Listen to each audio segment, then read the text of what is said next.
We have sandbags? It is I, the phantasm of the studio. Oh man, I thought we sprayed for these. I have come to make the rest of Dark Knight Month a living hell. Soon you will know the meaning of the word pain, for I am going to ruin this review. No, it's cool. I'm pretty good at doing that on my own. I'll be lurking in the shadows, stalking your every move, and no matter how hard you try, you will never figure out who I am.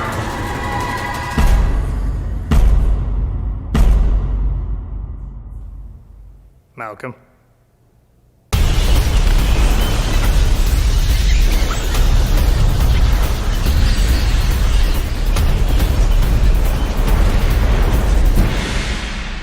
Hello, I'm the Nostalgia Critic.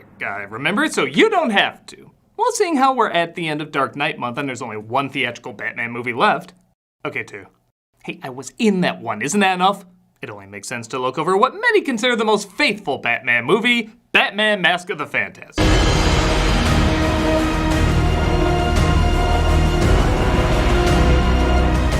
Based on the hit show Batman the Animated Series, Mask of the Phantasm was released almost 30 years ago, but made very little at the box office, and you can see why. The advertising for it was pretty lame. Just look at this trailer. It's fantastic for a movie released in the 50s. This Christmas, for the first time, America's most exciting and legendary motion picture hero in an all-new, larger-than-life feature film. Chills, thrills, text across pictures. Oh, actually, we haven't mastered that yet, but the font is adventurously boring. Yeah, it told us almost nothing about the movie, so nobody saw it. However, not only did a lot of critics seem to like it even more than the live-action Batmans for adults made at the time. I enjoyed it more than the current Batman adventure that's in theaters. This film, however, is really smart and beautifully drawn and intricately plotted. The day is coming when adults are realizing that animation is not limited to an entertainment form for children. Those two know what they're talking about. I don't like this Joker's voice. Most of the time.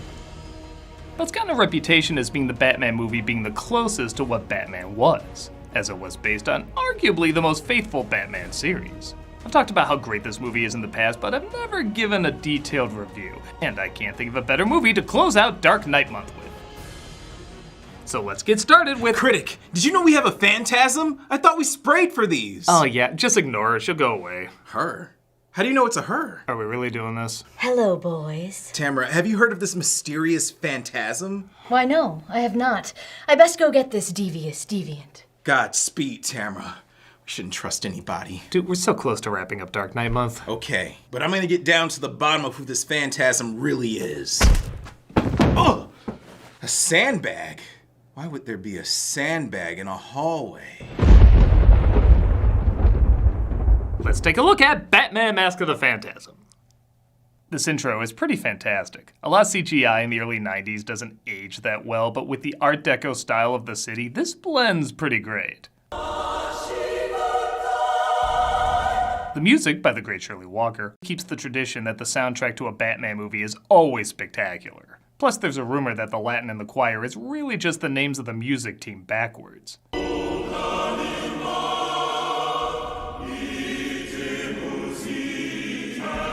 But everybody knows if you play the music backwards, it's really just a recipe for muffins. In Latin, by the devil. After that epic opening, the movie wastes no time getting started, as Batman, played by Kevin Conroy, stops a gangster named Chucky Saul, played by Dick Miller, from creating counterfeit money.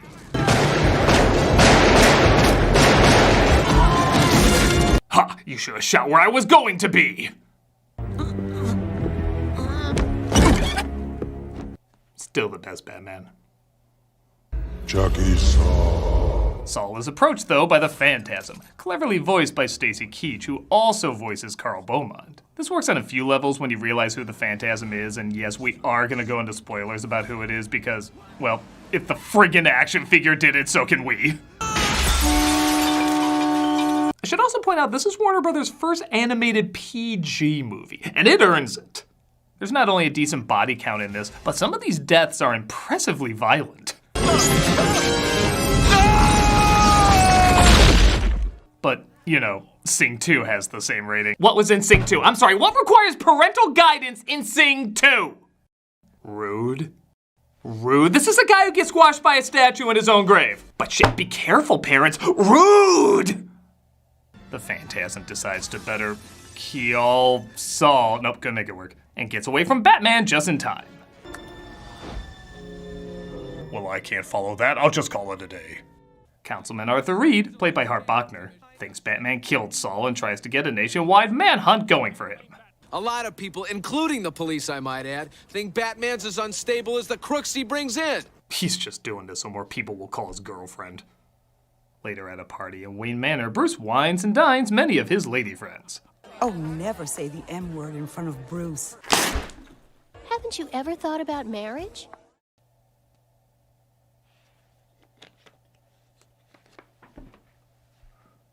A jilted lover is pissed off that he vanished out of nowhere as Reed takes this opportunity to open up an old wound. At least since that one girl, Andrea Beaumont. How'd you let her get loose? Thanks for the handkerchief, Arthur. You know where you can stick it. Now that was very rude. At least 5 Sing 2s. This really should have been PG-13. In an almost Citizen Kane-style flashback, Bruce remembers when he first met Andrea, played by Dana Delaney, who apparently did such a good job they brought her back to play Lois Lane. Know who that was? Bruce Wayne. Who are you talking to? My mother. Let me out, she's a psycho, help! Andrea Beaumont. Bruce Wayne. I know, the boy billionaire. But Wayne doesn't have time for love as he's putting his plan into action to stop crime as a vigilante. Give credit too, this is the first Batman movie to focus on him developing his superhero identity, which is an element Christopher Nolan would focus on in the future. There was only one thing wrong. They weren't afraid of me. I've got to strike fear in them from the start. Maybe a Christopher Lambert voice from Mortal Kombat. There's nothing to stop Gotham tearing itself apart. Andrea shows up insulted that he didn't call her yet. Yeah, that's fair. I should use that number you didn't give me. It's been 3 days since we met and still no calls. I figured you must be dead or something. Delaney really is perfect as the cheerful optimist turned vengeful brooder like out of a gothic 40s film or, yes, a dark comic book. It's a role she honestly already perfected in Tombstone, which came out the same year. In fact, some of the lines are eerily similar. Miss Hovey's self-defense class for girls. Oh, he laughs. Oh, he's laughing again. He knocks some sleeves onto her dress as we cut back to the present day where the Phantasm kills another gangster. And as cool as Stacy Keach's voice is, I don't think anyone can make the name Buzz sound scary. Buzz. I always want to follow it with your girlfriend, woof. Not only is the story very much like a 40s film noir, but the imagery is too. In fact, if you want a cool experience, try watching it in black and white. I know a lot of people are doing that with Fury Road, but I'm telling you, this movie looks pretty amazing with that treatment too. It's the stinking bat! Again, Batman is mistaken for the killer, and what a coinkydink. Andrea happens to be back in town around the same time. She also puts together who Batman is pretty fast. Bruce? Well, that's just far-fetched. She clearly needs to be an orphan and just look at him in the face. That I believe. As well drawn as Batman is, usually blending into the shadows, how did nobody notice him here? Remember this place? Sure. You mean... Talk louder! No, don't look at me, just talk louder! He has yet another flashback to when they went to the World's Fair. This might be my favorite setting for the film as it shows the young optimistic hopefulness of the future contrasted later with the dark, corrupt present we eventually get. At last I meet the elusive Bruce Wayne. Bruce is introduced to her father, a businessman named Carl who has ties to the mob. Again, since we're going to spoilers, I loved showing this movie to friends and asking if they could guess who this gangster was. Nobody ever gets that it's the Joker, but they're thrilled when it's revealed. Part of what makes that so clever is this guy is shown first and the Joker is shown second. So you know he exists, obviously, but you're not thinking this could be him. If the Joker was revealed earlier, I think people might have figured it out too early. Bruce tries to stop a robbery, but is thrown off when Andrea acts concerned. He questions further if his future of being Hot Dog Man should be a reality. I can't put myself on the line as long as there's someone waiting for me to come home. I'm waiting for you to come home, sir. In a pretty emotional scene, Bruce pleads with the grave of his parents to give him a chance at a real life, as he didn't plan on being happy. The lightning strike every time he asks is about as gothic an answer you can get. I can give money to the city. They can hire more cops. No! Please. No! not bat before hose are spread. Back in modern day, another aging gangster named Salvatore, played by Ava Goda, is concerned the Batman will get him next. Is it true? We have eyewitnesses. That's just beautiful. Why? I'm too old for this. He said the same thing when he was forced to do Good Burger.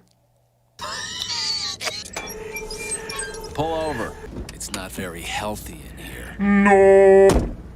Batman puts together that the gangsters the Phantasm is killing are connected, and Alfred can't help but hope maybe after this is all done, he'll reunite with his old flame. You think you know everything about me, don't you? I dive at your bottom. I bloody well ought to. Don't bring up this morning! Cut to another flashback where Bruce finally decides to put Batman on hold and follow his heart. Oh, never mind. I'm no good at this. Cigarette? I always felt like you never knew what to do with me because I wasn't in the plan. I'm changing the plan. How does Batwoman sound?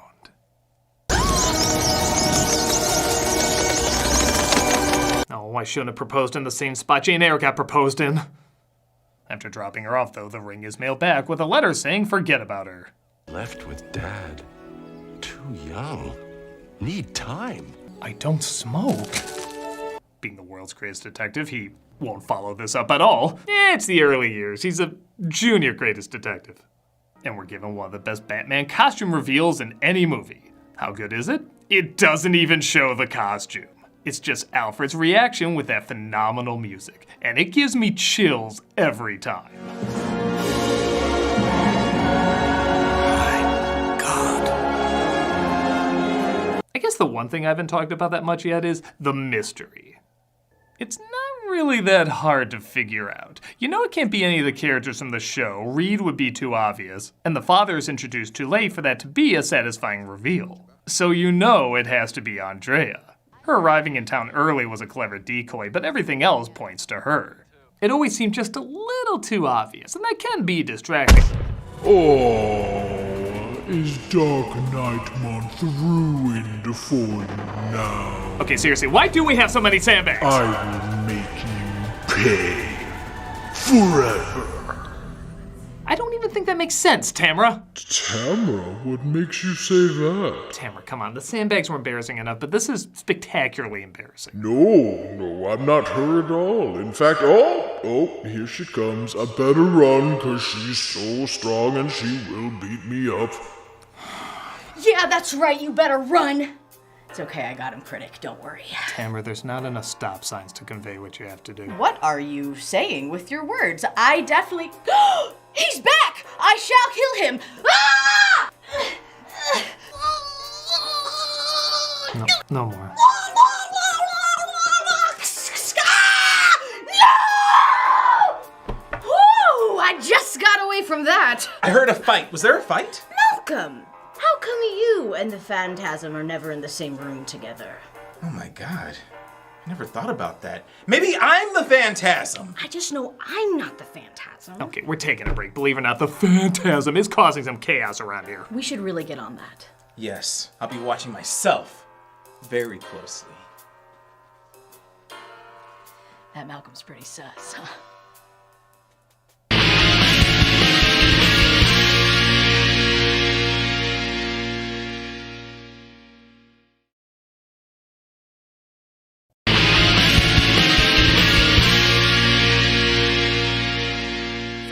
Life, Salvatore goes to the only character who can make things more complicated. Gasp! Can it be? He goes to the Joker, played by Mark Hamill, to see if he can get him off the hook. Business. I got... Ooh, business sounds like fun! Not only does Joker add a lot of energy and humor in this macabre story, but it's pretty risky when you consider the Joker is the B villain in this. How many Batman movies are there where he's the side character and not the main antagonist? Good Batman movies are there? Can't be too careful with all those weirdos around. He's the perfect drop of chaos that raises the tension halfway through the movie. Like Steve Buscemi's character in Con Air if he actually did something. Also, how did Ponder Joker hands not become a meme? Your hands are just as dirty. When Salvatore pushes him too far, the Joker gets his revenge while Batman visits Andrea getting back from a date with Reed. No! Good night. I go back and forth between Andrea acting cold to him, as it was technically her who called things off. Yes, we discover the reason why later, but she seems pretty harsh over a breakup she caused. You still following your dad's orders? The only one in this room controlled by his parents is you. I guess you could argue she's let down by what he became and that he never led that normal life that he indicated he could lead. I like the cape. Not sure about the mask, though. You ever think of something skullish? Speaking of which, later that night, the Phantasm goes to take out Salvatore, but it looks like the Joker got to him first. Your angel of death awaits. Oh, most people I say that to have a sad face. Batman tries to put a stop to all this, but it looks like the police are trying to stop him as well. Step away from the edge of the roof. Oh, it'll find its way back home. Yeah, did they confiscate that or what? Moving in position. They get the SWAT team from the Blues Brothers, and honestly, this is a pretty suspenseful scene. We get the first drops of blood we've seen in any animated Batman property. Bruce takes his mask off to fool the cops, leaving him exposed. And in animation, you can get the antagonist as close as you want to him, just missing who he is, making this a really heart-pounding moment. Andrea. Hurry! Just move the cloak and scythe out of the way. The day is saved, and Andrea finally tells Bruce the truth of what's going on. Later that night, when she was dropped off, the mob demanded their money, but Carl couldn't get it in time. As soon as the European banks open, I'll have the whole amount wired to you.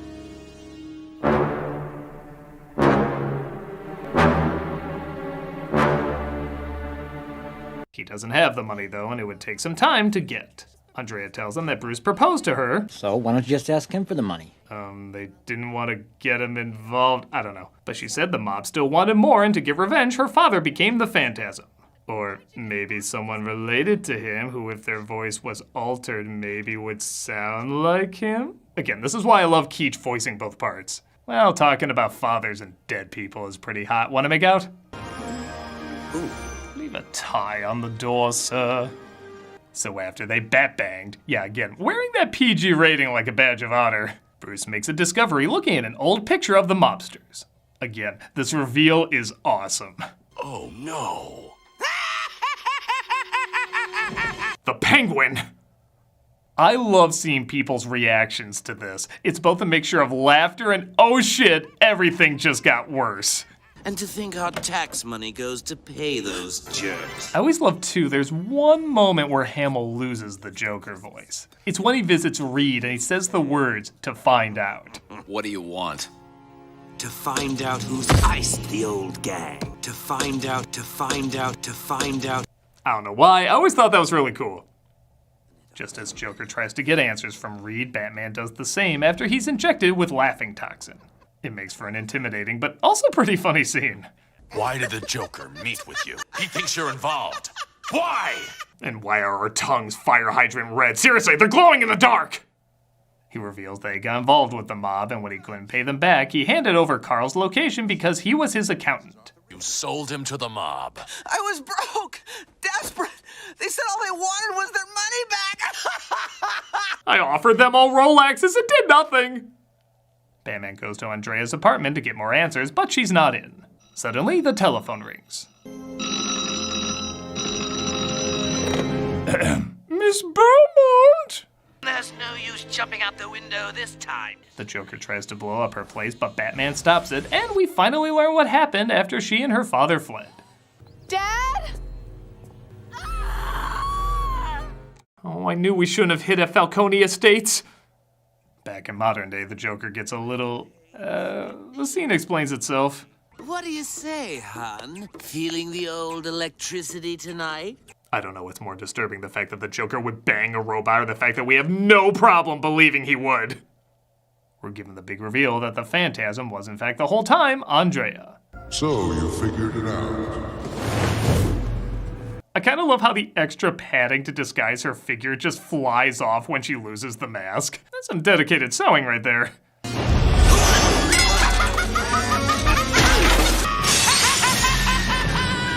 While the animation in this movie is great, it's spectacular in the last third. The fights, the smoke effects, the expressions, everything about this climax is really impressive.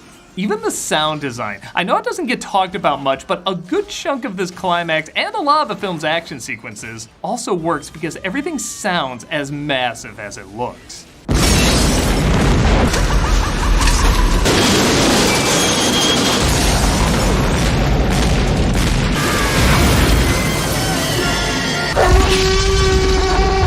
Okay, that was a T-Rex, but you get the idea. It sounds just as good. Batman gets there just in time to stop the Joker from chopping her into pieces. You owe me a bike.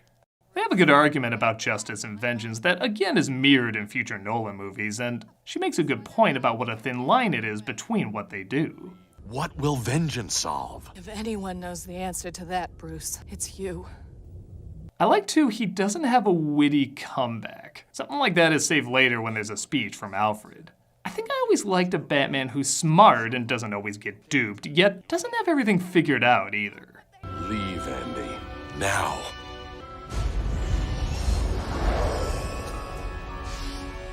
Jesus, Miss Hove's self-defense class for girls is next level shit! I actually love how it's never revealed how she performs these tricks, but it's still done within a cloud of smoke. Not just adding to the Phantasm's look, but also showing it's probably just an illusion we haven't figured out yet.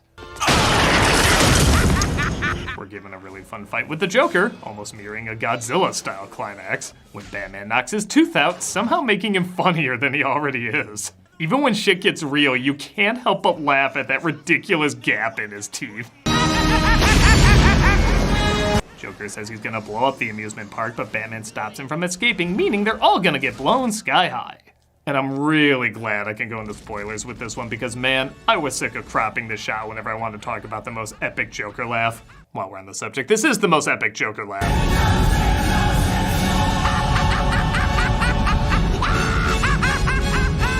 It really does show how far Andrea has fallen as she basically chooses revenge over saving her true love. Though he gets out pretty much through dumb luck. Bruce and Alfred remark on how far gone she is. Vengeance blackens the soul, Bruce. I always feared you would become that which you fought against. Alfred has always been fatherly, but again, this really has a Nolan feel to it. I'm honestly questioning more and more how much he might have been inspired by this. But Andrea fell into that pit years ago. And no one, not even you, could have pulled her back. Andrea decides, screw it, she's going on vacation. But she can't take a vacation away from herself as she says her most emo line. Do you want to be alone? I am. So alone! Batman broods alone as well, but at least the city forgives him. Either that or he blackmailed Reed to get him off the hook. And we end again with some of the most chilling music in anything Batman.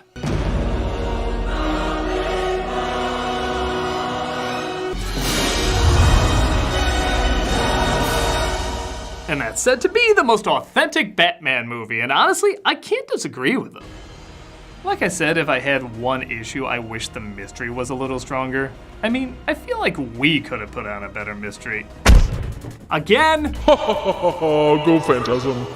Don't worry, Critic. I'll get him! Got him! Oh my god, I've had enough of this.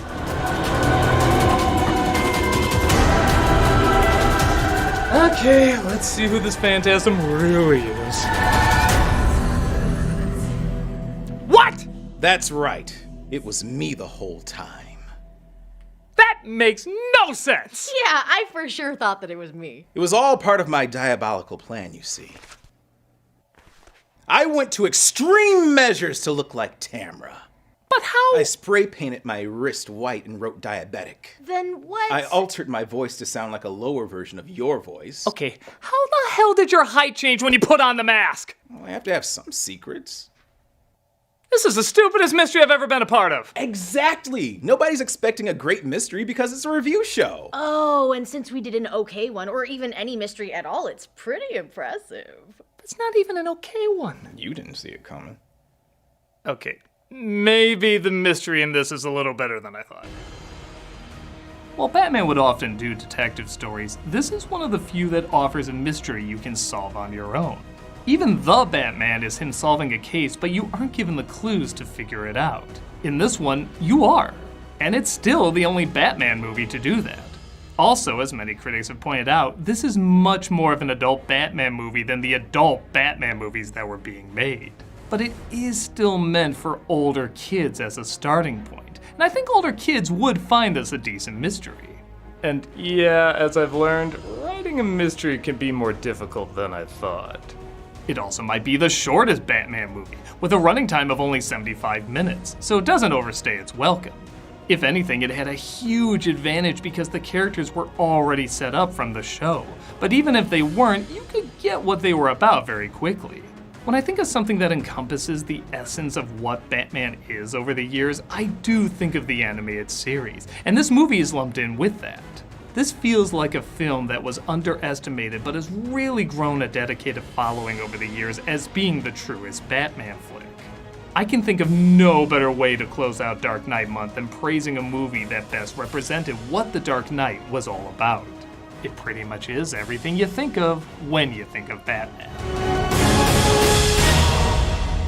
I'm the nostalgia critic. I remember Wait, did you fight me in the hallway earlier?